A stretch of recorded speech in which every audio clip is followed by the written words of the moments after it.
GDP figures released just a short while ago.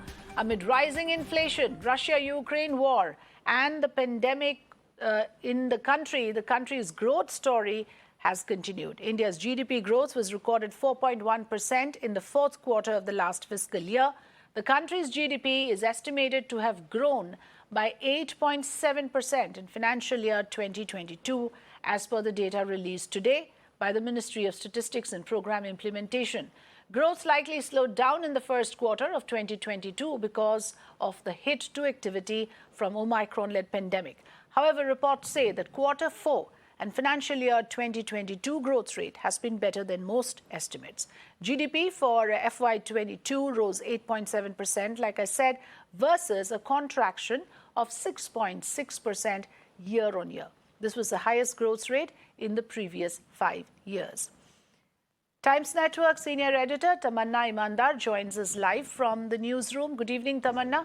Over to you to help us understand in layman's language what this could mean and how do we interpret the just released GDP figures.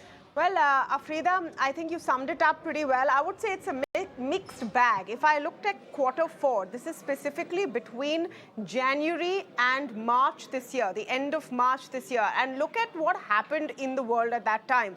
India hit its third wave, Omicron, which had its disruption with a large number of infections. Then this war began between Russia and Ukraine, which impacted the entire world. Crude prices went as high as $130 per barrel, and we import 85% of the crude we need. So all of these factors have come in. Food inflation has gone up.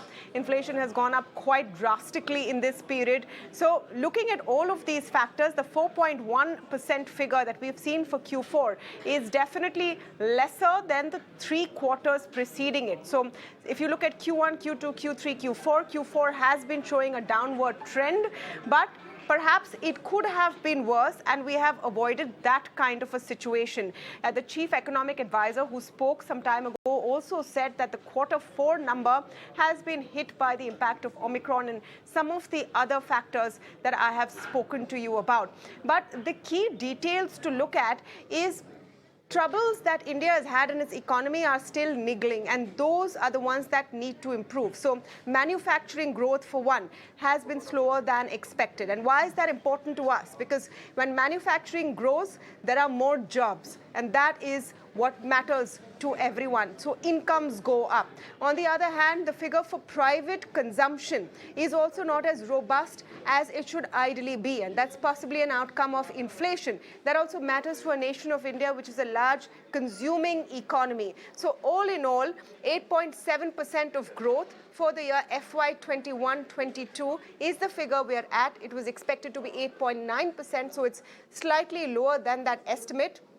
It's on the base of the previous year, which was the main hit of the Delta wave, where we shrank by 6.6%. So we've grown about 2% if you adjust both of these figures.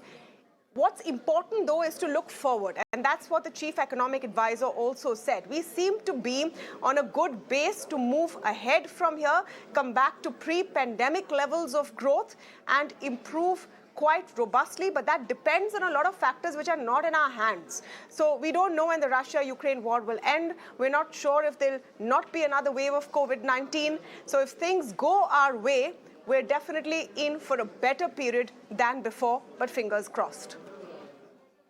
So much clarity on this, and like you said, the chief economic advisor has said, and I quote him, India better placed to build on the growth story, sequential growth low because of Omicron in Jan, something that Tamanna was also referring to. Thanks for joining us.